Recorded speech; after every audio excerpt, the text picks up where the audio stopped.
राम राम सारे ने बात करेंगे एसएससी जीडी 2025 की स्ट्रेटेजी के बारे में।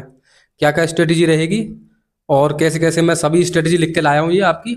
तो सबसे पहले हम अपने अपने बारे में बता दें कि मेरा नाम योगेश कुमार है और मेरे एसएससी जीडी 2023 में जो 24 में कंडक्ट हुआ था उसमें मेरे 161 मार्क्स हैं 160 में से। और मेरा जो है एसएससी सीपीओ में मेरे 148 मार्क्स हैं 200 में से, वो क्वालिफाई हो चुका है। तो अभी हम बात करेंगे मतलब एसएससी जीडी 2025 की जो बेस्ट स्ट्रेटेजी है। और हाँ, ना तो हम कोई टीचर हैं और ना कोई मोटिवेटर, बस हमारा जो एक्सपीरियंस है उसे शेयर करने की कोशिश करेंगे। तो आपको स्ट्रेटेजी लाए हैं जो बिगिनर हैं उनके लिए भी, और जिनका किसी कारणवश इस बार नहीं हो पाया उनके लिए भी, उनको क्या करना चाहिए। तो सबसे पहले मैं भाई से बात करता हूँ, इनका भी जीडी में मतलब लिस्ट में नाम है, तो ये अपना स्कोर बताएंगे और कैसे कैसे ये स्ट्रेटजी की तैयारी की थी इन्होंने, तो ये अपने बारे में बताएंगे। नमस्कार भाइयों। तो मेरा अभी जीडी में नंबर आ गया था। तो मैं तो कट ऑफ के ही नज़दीक हूँ। मेरे 141 नंबर बने हैं और जो हमारी कट ऑफ है वो 139 पर गई है। तो मैं तो 2025 में जो वैकेंसी आई है 39,000 कुछ, तो मैं उसकी तैयारी में लगा हुआ हूँ। तो और जीडी 2025 की स्ट्रेटेजी हमने जो खुद बनाई है, तो यदि कोई भी मतलब बिगिनर एस्पिरेंट है वो इस स्ट्रेटजी को फॉलो करेगा तो 100% है उसके मतलब चांस है उसके को एक पोस्ट ले जाएगा कोई ना कोई। तो आपको क्या करना चाहिए, ये 2 पेज की स्ट्रेटजी आप देख सकते हैं, तो ये मैंने खुद बनाई है। तो सबसे पहले मैं आपको बताऊं कि जो वैकेंसी आई हैं लगभग 39,481 आई हैं। तो ये वैकेंसी मतलब बढ़ भी सकती हैं, 50,000 तक हो सकती हैं, पर प्रेजेंटली अभी हमें ये जो वैकेंसी आई है इन्हें समझ कर तैयारी करनी है। तो बात करें सैलरी की, तो ये एक फोर्स है और फोर्स की जॉब है। तो इसकी जो सैलरी होती है इन हैंड सैलरी लगभग 35,000 से 65,000 तक मिल जाती है इन हैंड। तो ये डिपेंड करती है फोर्स के अकॉर्डिंग। तो अभी जो इसका एग्ज़ाम है कैलेंडर में जो है जनवरी और फरवरी 2025 में होगा, ये कन्फर्म है। तो आपके पास अभी टोटल 120 डेज हैं, तो मोर सफिशिएंट टाइम है। जो बिगिनर स्टूडेंट हैं उनके लिए मोर सफिशिएंट है। अगर स्ट्रेटेजी अच्छे से फॉलो करोगे तो आपका सिलेक्शन मतलब हो जाएगा। तो अभी बात करें जो फोर्स वाइज जो वैकेंसी है वो बीएसएफ में है 15,654, और सीआईएसएफ में है 7145, और सीआरपीएफ में है 11,541, एसएसबी में है 819, और आईटीबीपी में है 3,017, और असम राइफल में 1248, और एसएसएफ में है 35। इस बार ओनली मेल के लिए हैं एसएसएफ में, और एनसीबी में है 22। इसमें 11 मेल के लिए हैं और 11 फीमेल के लिए हैं। ये सभी जो वैकेंसी हैं ये मेल फीमेल दोनों के लिए हैं, और टोटल वैकेंसी है 39,481। ठीक, अब बात करेंगे पेपर पैटर्न की। दोस्तों आपको पता है रीजनिंग के 20 क्वेश्चन, मैथ्स के 20 क्वेश्चन, और हिंदी इंग्लिश जो भी आपको ऑप्शनल है उसके 20 क्वेश्चन, और जीके जीएस के 20 क्वेश्चन आते हैं। ठीक, आपको मेन चीज़ किस पर करनी है कि ये एक क्वेश्चन 2 मार्क्स का है, तो 40 मार्क्स के मतलब रीजनिंग, 40 मार्क्स के मैथ्स, 40 मार्क्स की हिंदी, और 40 मार्क्स की जीके एंड जीएस। तो आपका मेन फोकस टारगेट होना चाहिए रीजनिंग, मैथ्स और हिंदी या इंग्लिश। तो इनमें आपका यदि आप 100% एक्यूरेसी के साथ स्कोर करेंगे तो आपका सिलेक्शन के चांस ज़्यादा रहेंगे। और तो जीके जीएस में आप मतलब कम स्कोर होता है जीके जीएस में, तो आपको मेन फोकस करना है रीजनिंग, मैथ्स और हिंदी पर। इनमें आपको 100% एक्यूरेसी के साथ स्कोर करना पड़ेगा।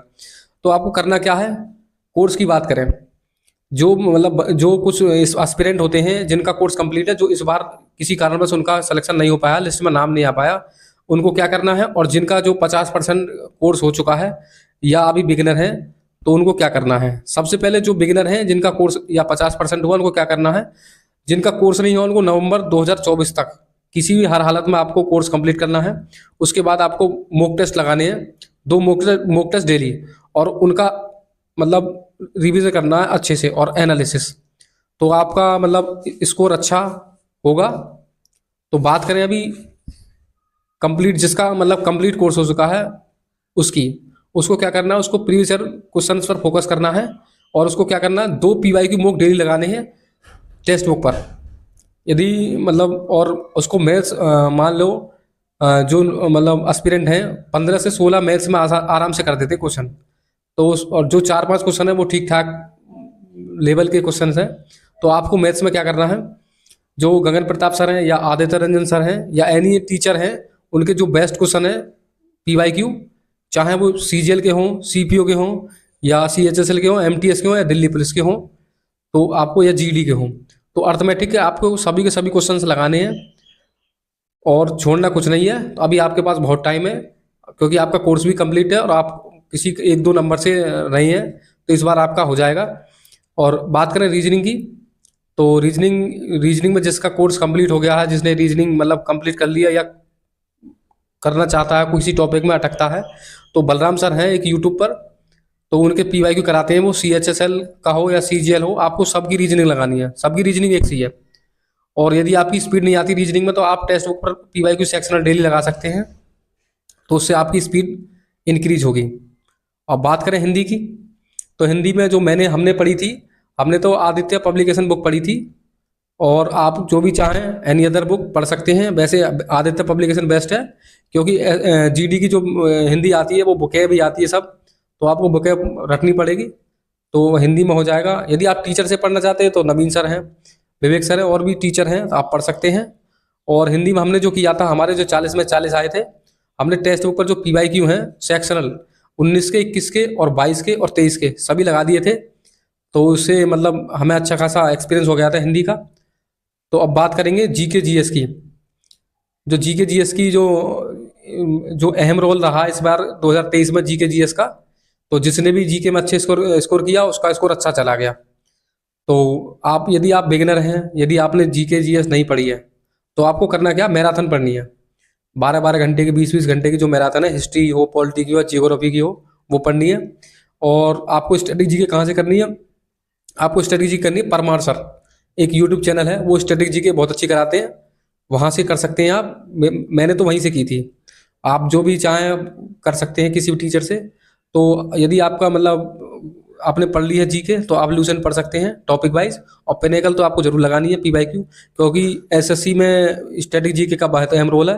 अकेले 6 से 7 क्वेश्चन आते हैं मतलब GD में, और करंट अफेयर भी आप मतलब पढ़ सकते हैं लास्ट 6 महीने की।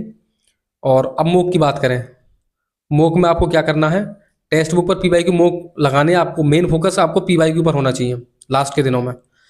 और जो RW वाला मोक है आप वीकली लगा सकते हैं, और 6 दिन आप मतलब टेक्स्ट बुक पर PYQ मोक लगाने हैं, और उनका एनालिसिस करना अच्छे से। यदि आप एनालिसिस करेंगे अच्छे से, तो आपका स्कोर इंक्रीज होगा। और मतलब आप मतलब स्कोर की टेंशन ना लें, स्कोर हो जाएगा ठीक। तो आप डेली मोक लगाएं, तो स्कोर भी अच्छा हो जाएगा। और बात करें, यदि कुछ एस्पिरेंट ऐसे होते हैं जिनकी मोक में स्पीड नहीं होती है, तो वो अपनी स्पीड कैसे बढ़ाएं, उसके बारे में बात करते हैं। आपको करना क्या है, आपको पहले सेक्शनल मोक लगाने हैं, मैथ्स के, रीजनिंग के, हिंदी के। आपको GK और GS के मतलब सेक्शनल मोक नहीं लगाने हैं, आपको मैथ्स के, रीजनिंग के और हिंदी के सेक्शनल मोक्स लगाने हैं। इससे क्या होगा कि आपकी स्पीड इंक्रीज होगी, आप कम टाइम में ज़्यादा क्वेश्चन करने की कोशिश करेंगे।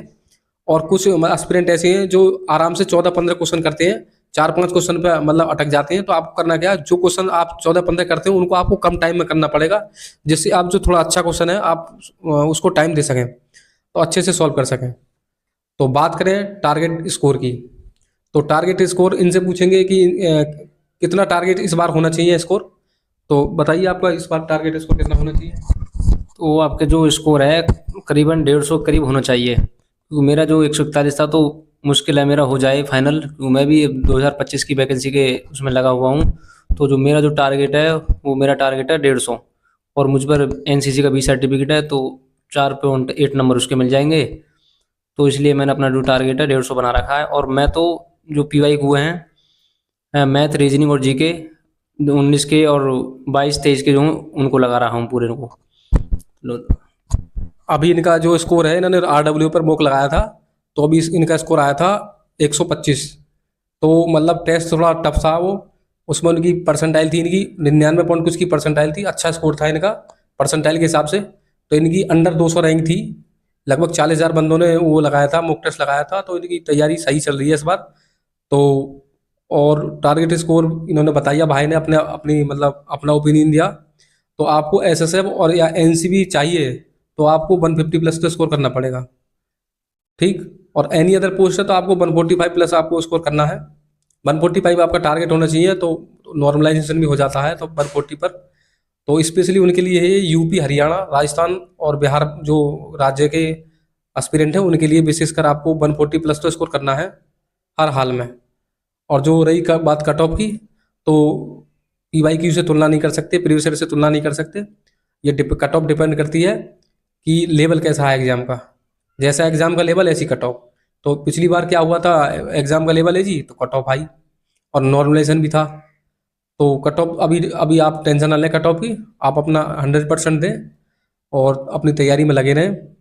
और आपको क्या नहीं करना, अभी अभी क्या नहीं करना, अभी आपके पास बहुत टाइम है।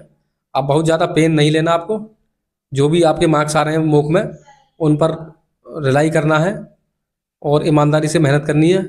और आपको क्या करना, रिसोर्सेज कम कम पड़े भले ही, पर प्रैक्टिस ज़्यादा करें किसी भी चीज़ की।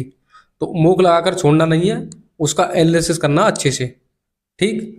और यदि आपका कोई भी डाउट रह गया है या कोई भी मतलब आपको परेशानी आती है मूक में किसी में भी, आप कमेंट बॉक्स में कमेंट कर सकते हैं, रिप्लाई ज़रूर मिलेगा। और अगली वीडियो बताएं कमेंट बॉक्स में किस किस चीज़ के ऊपर बनाएं।